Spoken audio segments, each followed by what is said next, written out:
Hello everyone, welcome back to my channel. तो आज हम इस वीडियो में बात करने वाले हैं जो आपका लॉ का एग्ज़ाम हुआ है एलएलबी, एलएलएम और बीए एलएलबी का। तो उसमें आपका जो मेरिट लिस्ट था वो जारी हो गया है। उसके बाद ही आपकी फर्स्ट मेरिट लिस्ट आने के बाद आपकी जो सेकंड काउंसलिंग है वो भी स्टार्ट हो चुकी है। तो उसका एक नोटिफिकेशन आया है, उसको जल्दी से देख लेते हैं। आवश्यक सूचना यहाँ पे दे दी गई है। 1 अक्टूबर को आपका जो ये नोटिफिकेशन है वो आ चुका है। इसमें है उत्तराखंड राज्य विधि प्रवेश परीक्षा 2024 की द्वितीय काउंसलिंग हेतु समर्थ पोर्टल ओपन कर दिया गया है, जो कि 1 अक्टूबर से कर दिया गया है। तो यहाँ पे लिखा है नोटिफिकेशन में, आपको सूचित करना चाहेंगे कि उत्तराखंड राज्य विधि प्रवेश परीक्षा 2024 की प्रथम काउंसलिंग एवं जो प्रवेश है वो 30 सितंबर तक पूर्ण हो चुके हैं। उसके बाद जो रिक्त स्थान बच गए हैं उनके लिए द्वितीय काउंसलिंग क्या हो रही है, समर्थ पोर्टल द्वितीय काउंसलिंग के लिए यहाँ पे समर्थ पोर्टल ओपन किया जा रहा है। तो आपको जैसे आपने पिछली बार प्रेफरेंस भरे थे वैसे ही भरना है, जिसमें प्रेफरेंस 3 पूर्ण करने की जो अंतिम तिथि है वो 5 अक्टूबर है। तो आप जल्द से जल्द द्वितीय काउंसलिंग के लिए फॉर्म अपना भर दीजिए, जिनका जिनका पहली काउंसलिंग में नाम नहीं आया है, क्योंकि अभी भी रिक्त सीटें बची हुई हैं। तो इसलिए सेकंड काउंसलिंग की डेट जो है आ चुकी है। आप जल्द से जल्द अपना जो फॉर्म है वो फिलअप कर लीजिए।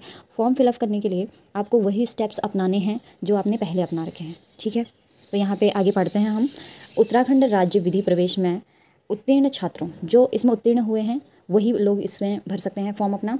जो छात्र उत्तीर्ण हुए हैं तो उन्हें 1 अक्टूबर से 5 अक्टूबर तक इसके बीच में रिक्त स्थानों के सापेक्ष 3 संस्थानों में आवेदन किया जा सकता है, यानी कि आप 3 अपनी चॉइसेस भर सकते हैं। फिर दूसरा लिखा है यहाँ पे आगे, इस प्रवेश परीक्षा में प्रोस्पेक्टस का अध्ययन करें तत्पश्चात आवेदन करें। तो पहले आपको प्रोस्पेक्टस पढ़ने के लिए बोल रहे हैं, उसके बाद ही आप फॉर्म भरें, ऐसा बोल रहे हैं। यानी कि आप देखिए, जो भी कैंडिडेट चाहे वो एलएलएम के हैं, एलएलबी के हैं, या जो इंटीग्रेटेड जिन्होंने भरा था, तो जिनका एंट्रेंस एग्ज़ाम क्वालिफाइड हुआ है, जिनके रिजल्ट में क्वालिफाइड लिखा है, वही लोग आगे को इसकी काउंसलिंग कर सकते हैं, ठीक है। तो यहाँ पे मैं आपको बता देती हूँ, इस सेकंड जो लाइन है उसका मतलब क्या है कि आप अगर क्वालिफाइड हैं, आपके जो रिज़ल्ट में क्वालिफाइड लिखा है, तो आप ये सेकंड काउंसलिंग का फॉर्म भर सकते हैं। उसके बाद है मेरिट का निर्माण राज्य विधि प्रवेश परीक्षा अंक एवं प्रेफरेंस के आधार पर किया जाएगा। यानी कि आपके जो मेरिट है वो कैसे बनेगी, जो आपके मार्क्स आपके आए हैं एलएलबी, एलएलएम या बीए एलएलबी वाले में, ठीक है। तो जो आपके मार्क्स आए हैं उसी के आधार पे आपके मेरिट बनेगी, या आपने जो चॉइसेस भरे हैं उसके आधार पे बनेगी, और वहाँ पे कितनी सीटें हैं उसके आधार पे बनेगी, है ना। उसके बाद है फोर्थ, प्रेफरेंस चयन करने के पश्चात यह सुनिश्चित कर लें कि आपका फॉर्म पूर्ण रूप से सबमिट है। इनकम्प्लीट फॉर्म को मेरिट लिस्ट में सम्मिलित नहीं किया जाएगा। तो जब भी आप फॉर्म भरेंगे तो आपको अच्छे से देखना है कि आपने जो फॉर्म है, जितनी चीज़ें वहाँ पे पूछी गई हैं, सभी चीज़ें प्रेफरेंस, सभी चीज़ें वहाँ पे फिलअप करी हैं या नहीं करी हैं। अगर आपका फॉर्म इनकम्प्लीट होता है तो आपकी मेरिट लिस्ट नहीं बन पाएगी, आपका जो मेरिट लिस्ट में नाम है वो भी नहीं आ पाएगा। और नाम तो इसलिए भी नहीं आता है क्यों, वहाँ पे अगर सीट फुल हो गई तो भी नहीं आएगा। लेकिन हाँ, एक कंडीशन ये भी है कि अगर आपका फॉर्म ही इनकम्प्लीट है तो भी आपका नाम मेरिट लिस्ट में नहीं आएगा। उसके बाद है द्वितीय मेरिट लिस्ट 10 अक्टूबर तक जारी कर दी जाएगी तथा प्रवेश की अंतिम तिथि 17 अक्टूबर 2024 है। यानी कि आपको 5 अक्टूबर तक, 1 अक्टूबर से 5 अक्टूबर तक अप्लाई करना है सेकंड काउंसलिंग के लिए। और इसकी जो मेरिट लिस्ट है वो जारी कर दी जाएगी वेबसाइट पे, जैसे पहली काउंसलिंग की जो मेरिट लिस्ट है वो जारी कर दी गई है, जैसे कि आपने देख भी लिया होगा। तो वैसे ही 10 अक्टूबर को आपकी जो द्वितीय मेरिट लिस्ट है वो जारी कर दी जाएगी। तो आप जल्दी से जल्दी अपना फॉर्म फिलअप कर लीजिए। मैंने कम्युनिटी पोस्ट डाल दिया था इसका, तो आपने आई होप वो देख लिया होगा। अगर नहीं देखा है तो भी आप यही वाला जो मैंने नोटिफिकेशन था वो पूरा का पूरा डाला हुआ था। तो अभी आगे देखिए कि 17 अक्टूबर आपकी जो अंतिम तिथि है, 17 अक्टूबर है। आपको 17 अक्टूबर तक यहाँ पे प्रवेश लेना है, ठीक है। जब जैसे ही मेरिट लिस्ट 10 तारीख को आ जाएगी उसके बाद ही आपको अपना मेरिट लिस्ट वगैरह डाउनलोड करना है, ठीक है। और अपना जो अलॉटमेंट लेटर है अपने समर्थ के पोर्टल से वहाँ पे डाउनलोड करेंगे आप। फिर अपने जितने भी डॉक्यूमेंट्स हैं लेके जाएंगे। 17 अक्टूबर तक आपने, 10 अक्टूबर से 17 अक्टूबर तक के बीच में आपने एडमिशन लेना है, ठीक हो गया। उसके बाद है, यदि आपके द्वारा 17 अक्टूबर तक प्रवेश नहीं लिया जाएगा तो स्वतः आपका प्रवेश निरस्त किया जाएगा। तो अगर आपका नाम आया है मेरिट लिस्ट में, सेकंड काउंसलिंग का जो रिजल्ट आएगा वो 10 अक्टूबर तक आ जाएगा। अगर उसमें मेरिट लिस्ट में आपका नाम आता है लेकिन आप 10 अक्टूबर से 17 अक्टूबर तक एडमिशन नहीं ले पाते हैं तो आपका जो नाम है वो स्वतः ही निरस्त कर दिया जाएगा, डिसमिस कर दिया जाएगा, हटा दिया जाएगा, कैंसिल हो जाएगा आपका एडमिशन। उसके बाद है 7 आपको एक बार काउंसलिंग फ़ीस का भुगतान अनिवार्य रूप से किया जाना है। यदि आपके द्वारा काउंसलिंग फ़ीस का भुगतान कर दिया गया है तो दोबारा फ़ीस का भुगतान नहीं करना होगा। यानी कि जैसे आपने पहली काउंसलिंग अगर करवाई है किसी ने, तो आपने पहली बार में फ़ीस भरी होगी। आई थिंक आपकी जो फ़ीस थी वो 700 रुपये थी या 500 रुपये, तो जितनी भी आपकी फ़ीस थी आपने फ़ीस पे करी होगी फर्स्ट काउंसलिंग जिन्होंने करवाई। अब जैसे कोई कोई कैंडिडेट्स ऐसे होते हैं जिन्होंने पहली काउंसलिंग ही नहीं करवाई होती है, तो जिन्होंने नहीं करवा रखी है पहले से काउंसलिंग, तो उनको तो फ़ीस देनी पड़ेगी, देन वो फॉर्म भर सकते हैं। लेकिन जिन्होंने पहले से फ़ीस दे रखी है उनको दोबारा फ़ीस नहीं देनी है। इसके बाद हम एक नोटिफिकेशन की और बात कर लेते हैं, जो कि फ़र्स्ट काउंसलिंग जब आया था उसका रिजल्ट, तो उसके साथ ये नोटिफिकेशन आया था कि आपको कौन कौन से डॉक्यूमेंट ले जाने हैं। यानी कि हम इस पे बात कर लेते हैं कि अगर 10 अक्टूबर को आपका मेरिट लिस्ट आ जाता है तो आपको कौन कौन से डॉक्यूमेंट ले जाने की ज़रूरत है। तो पहले से ही आप प्रिपेयर रहेंगे। 10 अक्टूबर तक आपका जो रिज़ल्ट है वो आ जाएगा। अगर 10 अक्टूबर को नहीं आया तो भी आप चिंता ना करें, 11, 12 अक्टूबर, 13 अक्टूबर कभी भी आ जाएगा। आप बस अपने डॉक्यूमेंट रेडी रखें। आपको एक दिन चाहिए एडमिशन के लिए, वो आप डिसाइड कर लें किस दिन जाना है आपको कॉलेज अपने और कब एडमिशन लेना है, ठीक है। तो अब मैं दूसरा नोटिफिकेशन वहाँ पे आपको दिखा देती हूँ ताकि आपको ये क्लियर रहे कि जब आपका मेरिट लिस्ट में नाम आए तो हाँ मुझे क्या क्या डॉक्यूमेंट्स वहाँ पे लगाने हैं। तो चलिए उस डॉक्यूमेंट वाली जो नोटिफिकेशन है उसको देख लेते हैं। तो देखिए यहाँ पे आवश्यक निर्देश, इस तरह से आपको एक नोटिफिकेशन मिला था पिछले काउंसलिंग जब हुई थी, उसका रिजल्ट जब आया था तो वहाँ पे एक आपको नोटिफिकेशन मिला था। वो ये था कि मैं आपको शॉर्ट में बता देती हूँ। तो यहाँ पे लिखा गया है कि आपको सभी जो यहाँ पे निर्देश दिए गए हैं उसको आपने फॉलो करना है, ठीक है। तो यहाँ पे पहले में लिखा गया है कि जो भी संस्थान हैं यानी कि जो भी विश्वविद्यालय हैं उन्होंने प्रवेश समिति पहले से गठित की हुई है।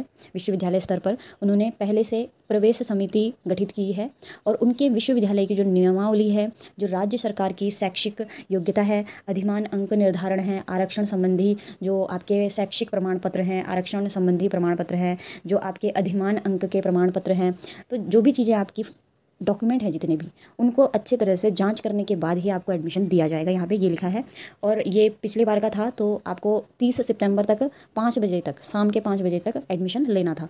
यानी कि अब अगर आपको सेकंड काउंसलिंग के लिए जब उसका रिजल्ट आ जाएगा तो आपको 17 अक्टूबर तक लास्ट आपको एडमिशन लेना होगा शाम 5 बजे तक। तो वहाँ पे भी आपको यही चीज़ें फॉलो करनी पड़ेंगी। दूसरा है, तो जब भी आपको प्रवेश लेना है तो आपको यह पता होना चाहिए जितने भी आपके डॉक्यूमेंट वहाँ पे प्रस्तुत किए जा रहे हैं, चाहे वो शैक्षिक प्रमाण पत्र हो, आरक्षण संबंधी प्रमाण पत्र होते हुए या आपके अधिमान अंक के प्रमाण पत्र हों, जो कि विश्वविद्यालय राज्य सरकार के नियमानुसार होने चाहिए, ठीक है। अन्यथा की स्थिति में संस्थान प्रवेश समिति को अभ्यर्थी के अभ्यर्थन को निरस्त करने का पूर्ण अधिकार है। तो यानी कि अगर आपके प्रमाण पत्र अगर नियमानुसार नहीं पाए गए तो आपको जो वहाँ पे प्रवेश समिति है वो आपकी जो प्रवेश है उसको निरस्त कर देगी एवं ऐसे अभ्यर्थी को किसी भी दशा में अनुमोदित न किया जाए, यानी कि उनको एडमिशन नहीं दिया जाएगा किसी भी स्थिति में जिनके डॉक्यूमेंट नियमानुसार नहीं होंगे।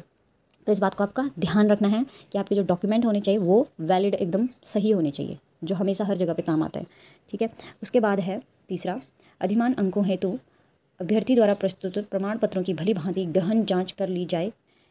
विश्वविद्यालय शासकीय नियमानुसार ही अधिमान अंक दे किए जाएंगे। यानी कि जैसे आपको जो अधिमान अंक कौन से होते हैं, जो एक्स्ट्रा आपको करिकुलर वगैरह के लिए आपको जो मार्क्स मिलते हैं, यानी कि जैसे आप एनसीसी में हैं या आपके मम्मी पापा आर्मी में हैं या आप खुद आर्मी से रिटायर्ड हैं, तो यानी कि इस तरह से अगर आप हैं, ठीक है, यानी कि आपने आर्मी में काम किया है, आपके पास कोई भी सर्टिफिकेट है, तो उसके अंक भी आपको तभी दिए जाएंगे जब वो भी नियमानुसार वो जो आपका सर्टिफिकेट दिखा रखा है आपने वो वैलिड होगा, उसकी भी अच्छे से जांच की जाएगी, ठीक है। उसके बाद लास्ट है, काउंसलिंग हेतु अभ्यर्थी द्वारा जमा किए गए शुल्क की रसीद अनिवार्य रूप से फॉर्म के साथ संलग्न करनी है। यानी कि जो आपने फीस रसीद है आपकी, वो आप अगर आपके पास नहीं है, आप समर्थ पोर्टल पे अपने लॉगिन करेंगे अपना अकाउंट, वहाँ से डाउनलोड करेंगे फ़ी रिसिप्ट को, जो आपने फॉर्म भरते टाइम आपने फ़ीस सबमिट करी थी काउंसलिंग के टाइम, तो उसको आप डाउनलोड कर लेंगे, ठीक है। तो जितने भी डॉक्यूमेंट हैं आप सारी चीज़ें दोबारा भी डाउनलोड कर सकते हैं। यानी कि आप अपना एप्लीकेशन फॉर्म ले जाएंगे, फ़ी रिसिप्ट ले जाएंगे, अलॉटमेंट लेटर ले जाएंगे, आपके जितने भी प्रमाण पत्र हैं, शैक्षिक प्रमाण पत्र यानी कि जितना आप पढ़े हैं 10th 12th जितना भी आप पढ़े हैं, प्रीवियस जितना भी पढ़े हैं उनका ले जाएंगे, मार्कशीट और सर्टिफिकेट ले जाएंगे, कैरेक्टर सर्टिफिकेट ले जाएंगे। अगर किसी ने 12th पास करके BA LLB के लिए अप्लाई कर रखा है तो वो कैरेक्टर सर्टिफिकेट ले जाएंगे और माइग्रेशन सर्टिफिकेट ले जाएंगे, और स्थानीय वाला जो होता है यानी कि आप डोमिसाइल अपना सर्टिफिकेट ले जाएंगे, और अधिमान अंक यानी कि जो आपका रिजल्ट आया था उसका भी ले जाएंगे, ठीक है। और जो आपने अगर वहाँ पे क्लेम किया है कि आपका वेटेज मार्क्स आपको मिलता है, यानी कि आपको अधिमान अंक मिलते हैं, जैसे कि मैंने बोला कि एनसीसी और या किसी भी चीज़ का आपका सर्टिफिकेट है और उसका आपको मार्क्स मिल रहा है एक्स्ट्रा, तो उसका भी आपको प्रमाण पत्र ले जाना है। आरक्षण संबंधी जितने भी प्रमाण पत्र हैं वो सभी आपको ले जाने हैं। आधार कार्ड भी आप ले जा सकते हैं और अपनी फ़ोटो भी ज़रूर ले जाएँ जब आपका एडमिशन होगा। उसके बाद लास्ट यहाँ पे ही है कि आपको प्रवेश पूर्ण दिनांक 30 सितंबर तक, यानी कि ये पिछले वाला है, लेकिन आपको यहाँ पे 17 अक्टूबर तक अपना एडमिशन कर लेना होगा, ठीक है।